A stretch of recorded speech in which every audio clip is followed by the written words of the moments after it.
1930s. They were the days of FDR and the time of the Great Depression. They were the days of cops and robbers. Names like Machine Gun Kelly and Bonnie and Clyde were known nationwide. They were also the days of radio shows, like Orson Welles' famous War of the Worlds.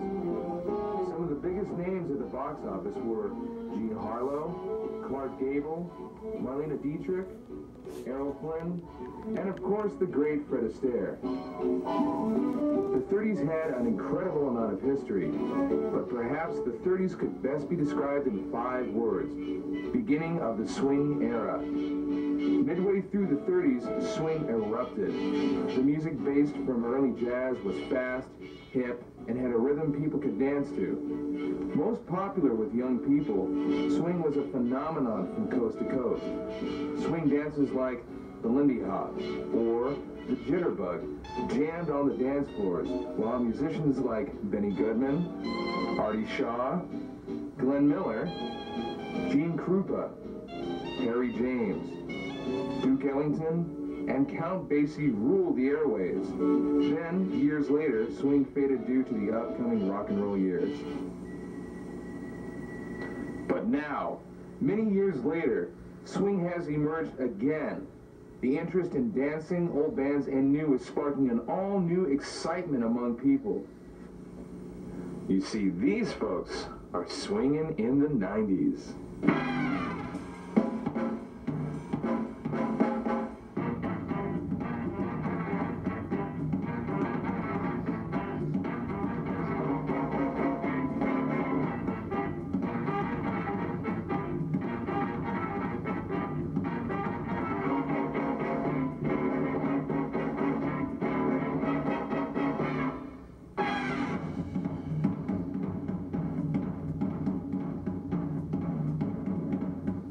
As far as I can tell, when swing died out, was kind of when the big bands died out.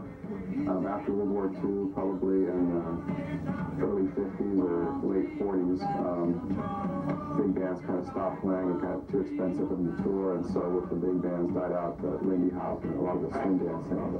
You see, where we come from in England, it's never gone away. It's always been there.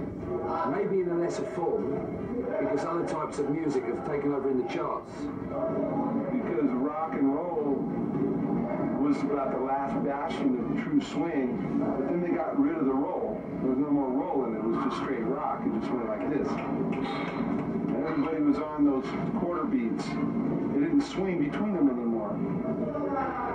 In the 60s, you had the beat boom, the Beatles and the rest of it. Then you had the glam rock of the 70s, well, the flower power of the late 60s, the glam rock of the 70s, new wave of the 80s, and whatever the hell we've got now. I don't know what we've got now in the 90s. I really don't know. I don't understand it. It's just such a confused picture. Culturally, this is like 1955 in reverse, where rock and roll is now the tired old establishment music that everyone is sick of, and swing is the counterculture that's coming up underneath.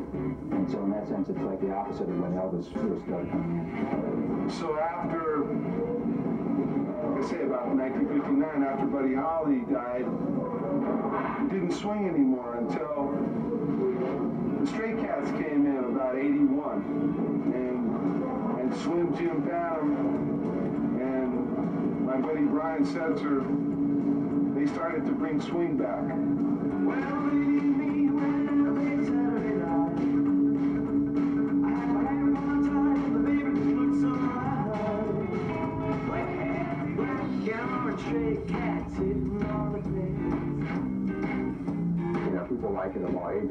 There's people that are 10 years old that are listening to, Big Ugly Daddy or Cherry Poppin' Daddies, or, and they get hooked on joint bands like that, and as they learn more about the swing, they end up liking it more because they have all the vintage music and all the music that was written in the 30s and 40s and 50s and, whatever. They fall back and they learn more and more about the scene, and, oftentimes their parents have records and their parents like the swing, so everybody kind of can identify with it in some, way or another. Is the music that people have not listened to, because they already heard the punk rock, they already heard all that stuff, it's already on the second phase. But swing has not. Cigarette holder dressed to the nines, spectators blur with the freshener shine. She's a hot rib on a mission to score. If you don't have cash, say hello to the door.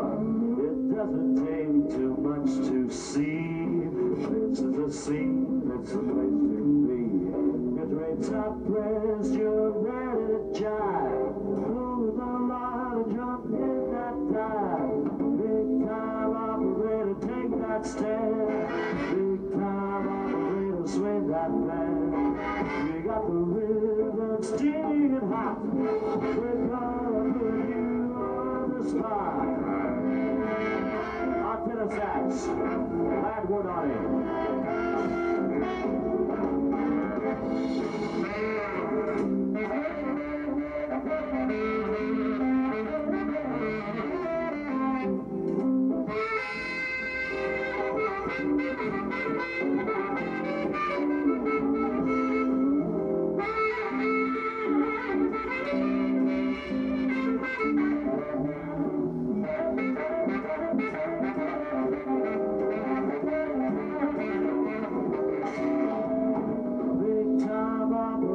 Take that stand, big time operator, swing that band. We got the rhythm steaming and hot. We're gonna put you on the spot.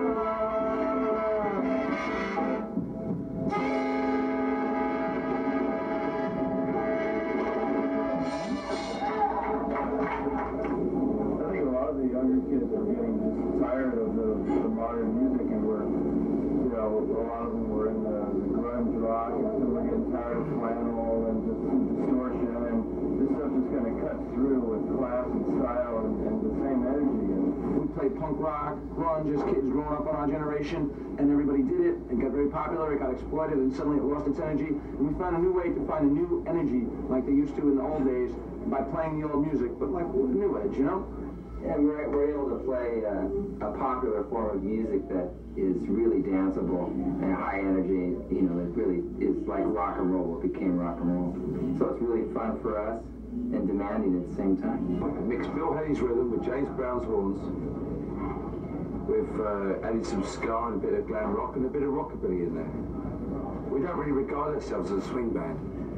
We're a dance band, and we're hoping to cross over to other types of people. It's acoustic, it has a lot of history to it, and it paints a lot of pictures when you hear the music, and that's why I like it. It's different than anything else that's being played currently with all the synthesizers. It's all acoustic, and it's rhythmic as hell. well, let's just say that there's a lot of popular music that is not very artistically rewarding to perform, and this music is difficult, and you have to be a good musician to play it. And I guess maybe we're rebelling against that, against bad musicianship. I'm not going to name any styles or names, but it's out there. Well, it's not an anti, whatever, what do you want to say, grunge movement or rock and roll movement, but it is an essential part of American history. It's essential to entertainment. First swing was a rebellious art form. It was a dance. So the dancing, the jitterbug also was a rebellious form, something like what the mosh pits and slam dancing is to what the 1990s have for the kids now. The fact is, in 1940, when they were doing it that way then, it was offensive to their parents, it was rebellious, it was out there, it was very high energy and high strung. But after the generations progressed, you had your Elvises, your Beatles, your Rolling Stones, your Ramones, your Kiss, your Venom, Slayer, Exodus. Now, music had come to a whole new level where people were bashing into each other. It was a form of dancing, and now that was rebellion. So as it is today, they kind of regress to perform a style of music that was very popular back then, but it's not rebellious to do that anymore. Punk rockers, grandmothers, college kids, they were coming out to see us and we were performing classic jazz. I have a revelation. I'm starting my own band. I call up the heavy hitters, I get out, I feel like swing is it because all these people have been dancing to it, getting into it.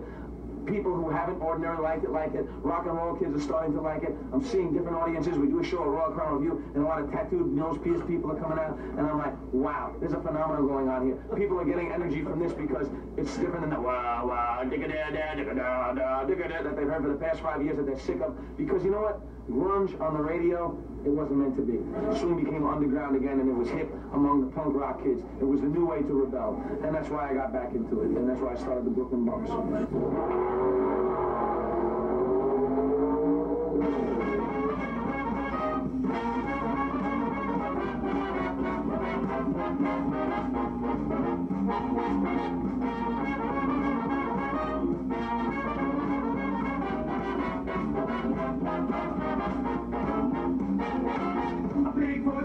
Seek-eye shopping when we hit the town. You will all go romping, boozing and cruising and drinking and driving along. It's a me bopping, my heart's a throbbing, go to girlie with the breath like a rim ram robin, boozing and cruising and drinking and driving along. I got to get some money and for another hit off a flip and flap. When I get home, if I get through the door, Mama's gonna buy a big down on the floor. A big black dude, so pull alongside. You can eat my crust and swing it right. I'm boozing and cruising and drinking and driving along.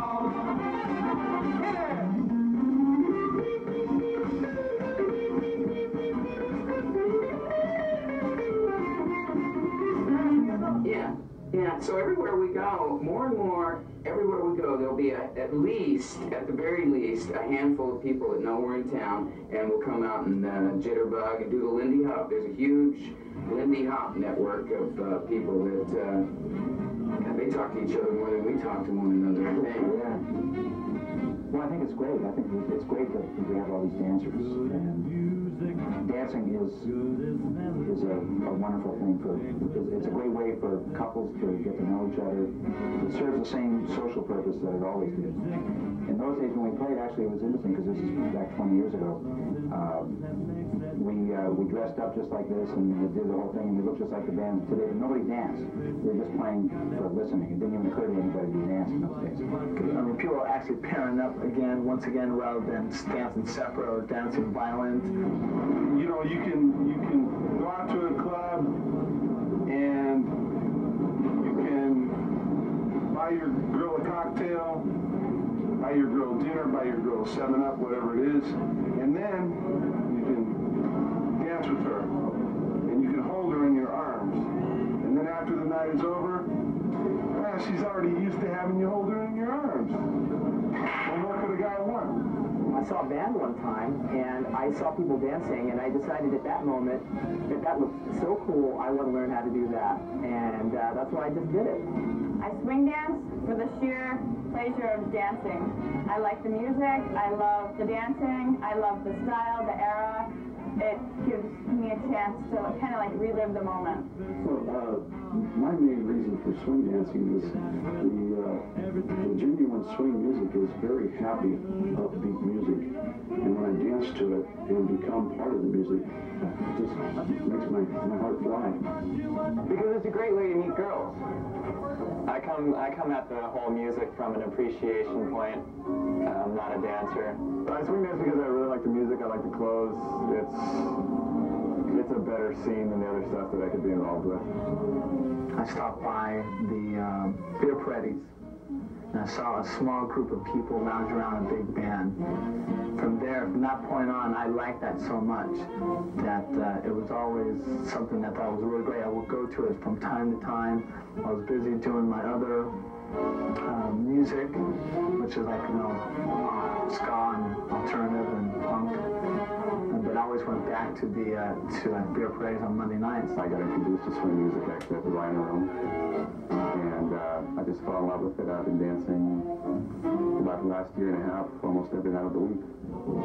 My favorite place to go swing dancing right now is Music City because it's got a huge dance floor. The Hollywood Athletic Club.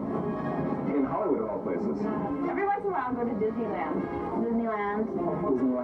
Well, my favorite place to swing dance would be the Rhino Room because it's been getting really popular over there lately. A lot of cute chicks. whatnot. My house is great too, if I can get those cute chicks to come over. The dancing really took off here in the last 4 or 5 years. Lessons that we taught for at least 10.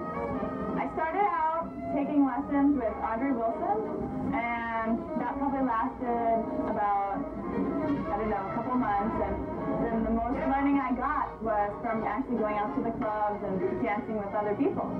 I've been swing dancing now for about 2.5 years, and I haven't taken any lessons. I just like to go and meet people that dance already and ask them to show me steps, and that's how you learn. I didn't learn to Lindy hop correctly, you know what I'm saying? We would just go, and it was a nice spin-off. It would have to be a dance called the Lindy Hop, which was very popular in the late 30s and early 40s. It's also known as a jitterbug, and that's what a lot of swing dancers here in the 90s dance. Lindy Hop obviously evolved in the 30s and 40s. Again, it was, you know, back at the Savoy Ballroom, you know, they used to dance, you know, almost every night of the week, as far as I can tell. And from that, evolved, you know, West Coast and East Coast, basically, because Lindy Hop in itself is quite a difficult dance to master. The Lindy is an 8-count dance, but I mix it up with the 6s and 8s. Elements of West Coast go with elements of East Coast, and basically you combine those two and you add Charleston and shag steps and whatnot, you basically get Lindy Hop. Everything you learn in one can be transferred to the other. My favorite dancing is East Coast Lindy Hop swing dancing. Straight up, on the rocks, nothing else. When it comes to swing dancing, to Lindy Hop, people will fall, they will trip, they will slip, just because of some of the dance steps. But a lot of people that don't know how to dance at all or have never taken any lessons, they just get a little bit over exuberant and they go on a dance floor and they just go completely crazy. Basically, the most important thing is to remember that you're not the only one out on the dance floor. A lot of people, you know, if you go to a regular nightclub where you're just bouncing around, which is fine, but when you're doing any form of social dancing, swing being one of them, you have to always be aware of who's around you, who's behind you, who's next to you. It keeps this whole scene alive. And so, I mean, if anything, thank God for the dancers.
I noticed that swing was getting popular again probably a couple of years ago. Well, I was never familiar with the big bands growing up. I actually didn't start hearing them until about 2 years ago. A couple of years ago, 5 years ago, let's say started. Yeah, longer than that. Royal Crown. Yeah, Royal Crown really paved the way for a lot of the bands that you see today. The first time I saw the initial bang was probably Royal Crown. And one night this band from California comes in and they're called Royal Crown Review. And they're doing something like we're doing. I think Royal Crown Review, their extensive touring, I think that band probably really did a lot to make the swing thing. Well, the only reason that it's there is because goddamn true.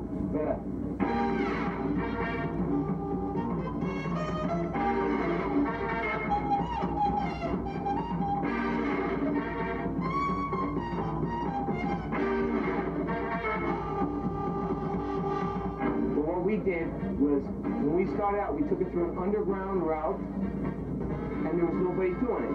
But it was in a small club jazz atmosphere, something that teenagers or their 20-somethings were not used to going to.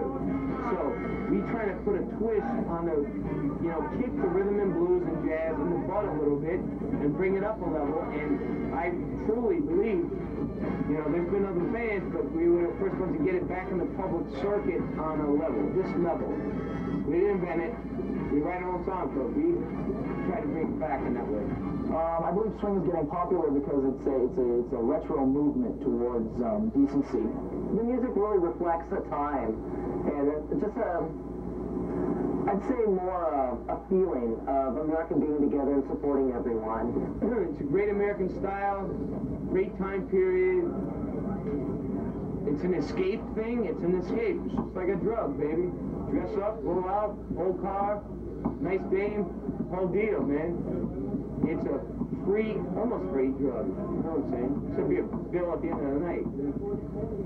In popular culture, things just move in a pendulum. So things were heading way over into the whole non-fashion like grunge thing, the whole punk thing, and now as an alternative to that, people are deciding to head over into something that involves, longer melodies, songs that are longer than 3.5 minutes, songs that don't go verse, chorus, bridge, verse, chorus. I think it's the, quote, alternative to the alternative new music. A lot of modern bands also, they try to emulate vintage bands, and they really stick true to the form. Those being like Eddie Reed's big band, obviously. Megan Ivey sings incredibly, and there's not many people that would incorporate her style of singing in many modern forms, but when you compare that to what was being, done in the 30s and 40s, it's, quite extraordinary. Oh, that you take that ride again, starry eyes again, taking a chance on love. I thought that card from free love, oh, I never would try, but now I'm taking the game up at the age of 5 in life. Things are mending now. I see your rainbow mending now. We'll have our happy ending now. Taking a chance on love. Taking a chance on love.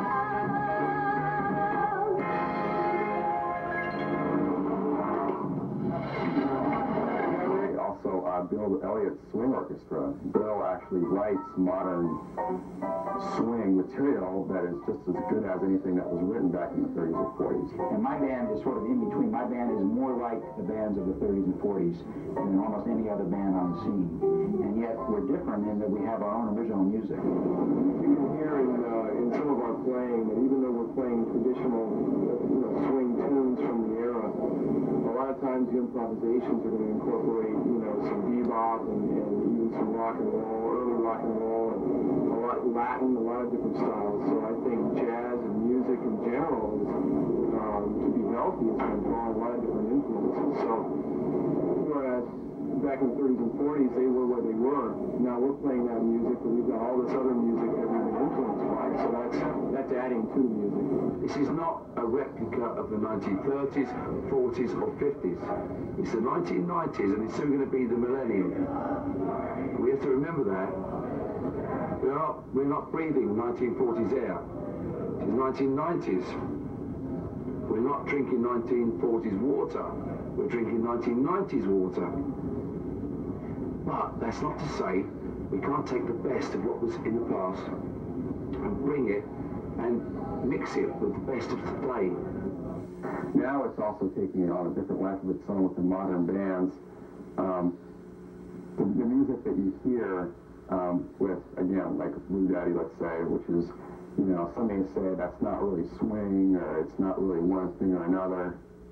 They can incorporate and draw upon all those different styles and mix those up with swing elements to produce something that is almost completely different and new. We have a lot more experience now. I think it's a lot more faster because it's a combination between the jump blues and the traditional swing. I had our guitar player, Rick Cunningham, play a steel guitar in our band, and it adds a new dimension of sound to the swing scene.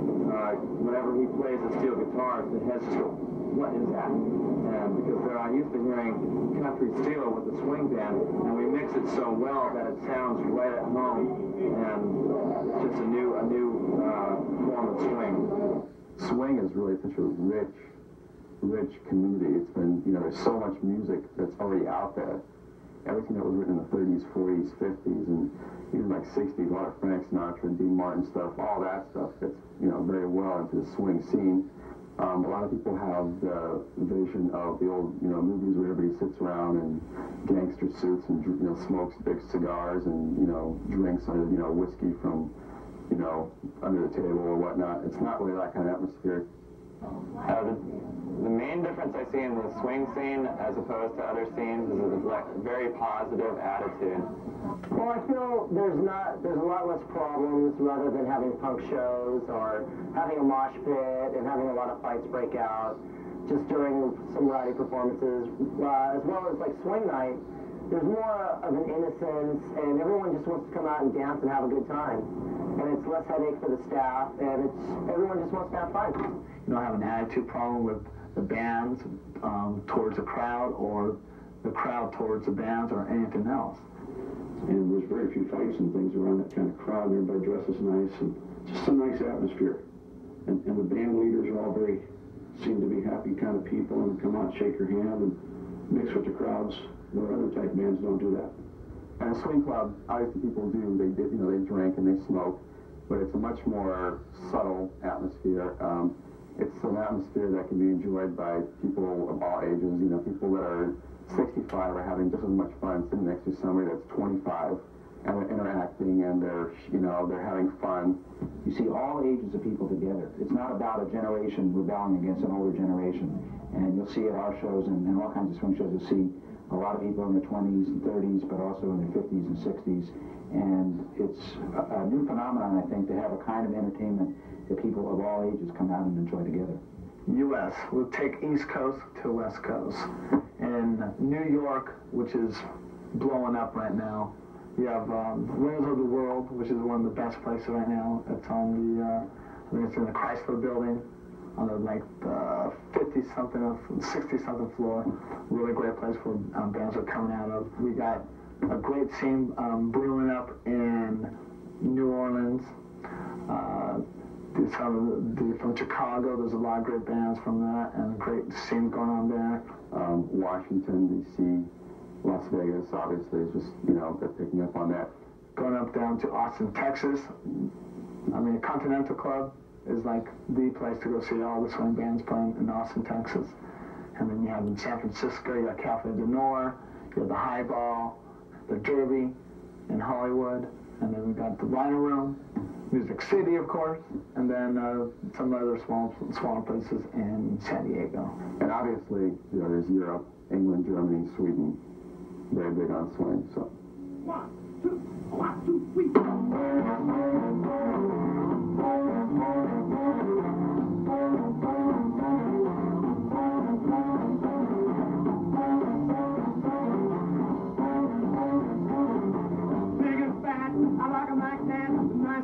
round, shoulders round on the round. A wobble and a shake, for goodness sake. Slam me like a hammer, hope my back doesn't break. Big and black, telling you Jack. Spinning the bumper wall, head in my back. She goes, she goes, she goes, she goes, she goes, she goes. Wet and hairy, not a bloody Mary, just some liquid like some milk from a dairy. Aim it right, hold on tight, make a little time until you see the light. Doing fine, forget the wine. It's position best 69. She goes, she goes, she goes, she goes, she goes, she goes.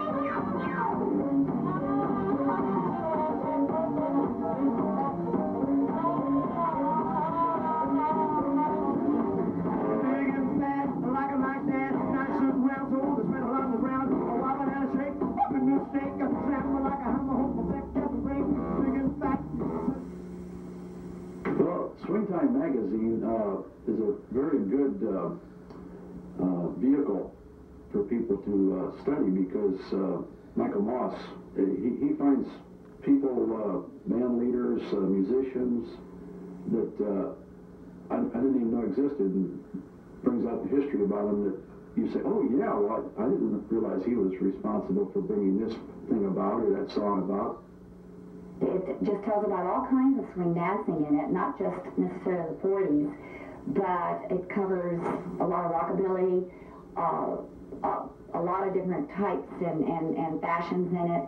And I know I read it from cover to cover every time it does come out, so I think it's a very interesting, well-written magazine. I mean, things that will create scenes are fashion and music.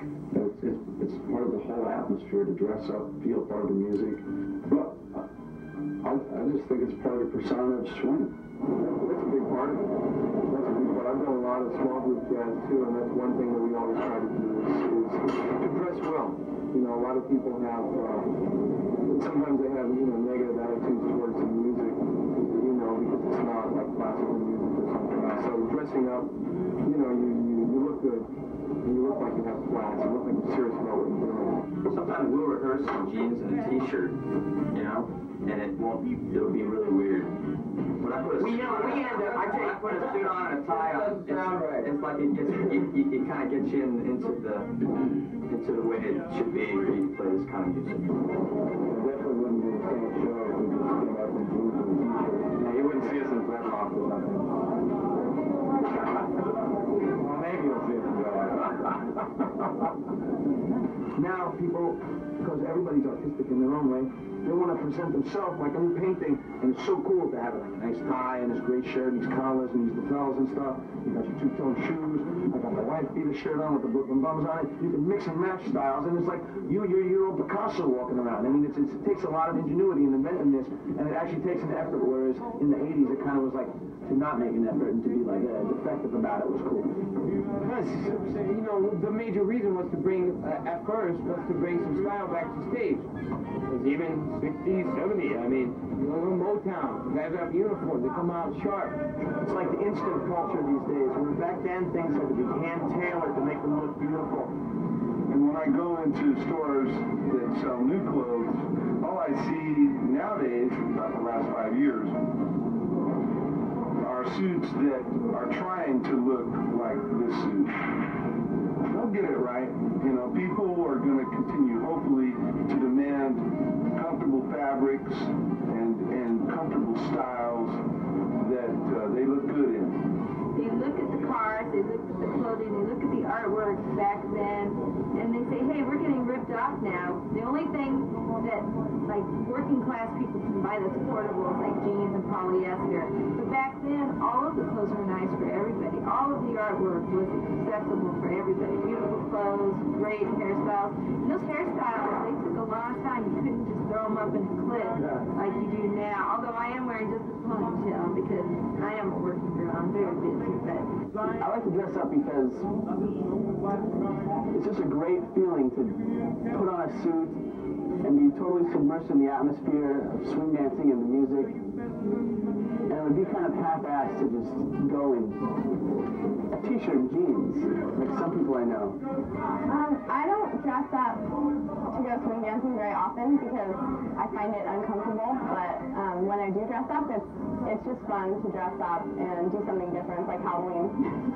It's to sort of pay a homage to the period and also respect the music, and it's just fun. I just like being able to recreate the scene, the atmosphere, the ambiance of the whole thing. I don't particularly dress up to go swing dancing in the sense that I put on clothes that I would otherwise not wear, because this is pretty much what I wear all the time, and people that know me can verify that. Sadly, yes, I dress like this all the time. I dress this way pretty much all the time. It's a lifestyle for me. Those guys are freaks. I appreciate the fashion and the style and the look. To me, the clothes are half the fun. Dressing up, taking the time, finding the vintage clothes and the ties and putting it all together and getting a certain look going, that's half the fun of the swing scene.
The swing scene is probably going to be around to stay for a while, and the reason I think it is because people are spending money and time, and those are things that you don't just let go of real easily. They're spending money and time on their clothing, and they're spending money and time on dance lessons and learning how to dance. And I think just like the people like maybe your and our grandparents who learned how to swing dance in the 30s and 40s, that's still the way they dance today. When they're, even if they're at a senior citizen center or something, they still dance that style.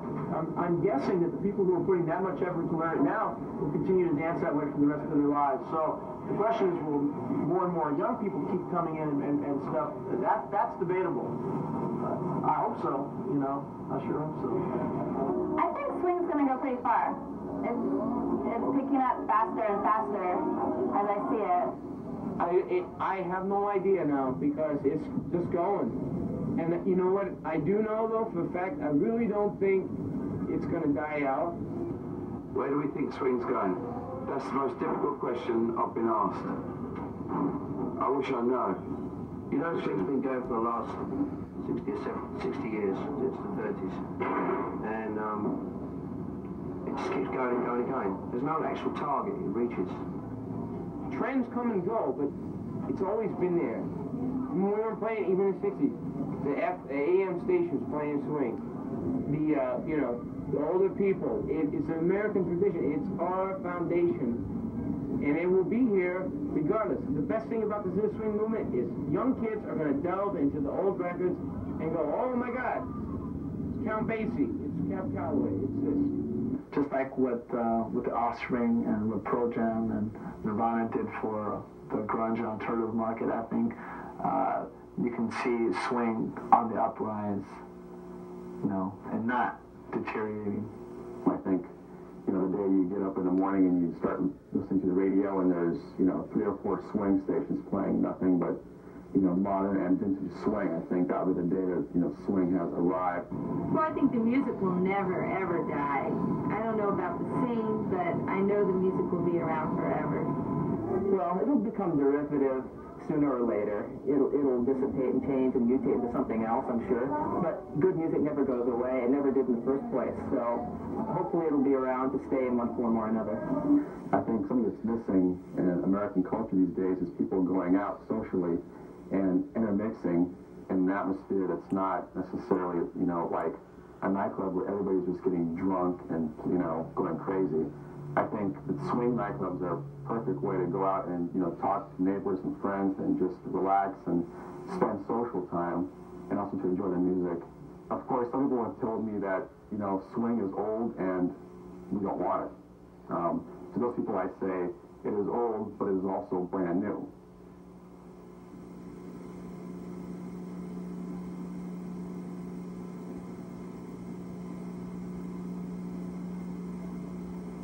Welcome back, ladies and gentlemen. You're listening to the Mighty Wolfman on WKTR, where swing lives. You just heard a block of some great music. We had Indigo Swing, some Benny Goodman, some Billie Holiday, Big Bad Voodoo Daddy, and to start that set off was the Big Six. And now, by request, ladies and gentlemen, here's the Eddie Reed Big Band Orchestra.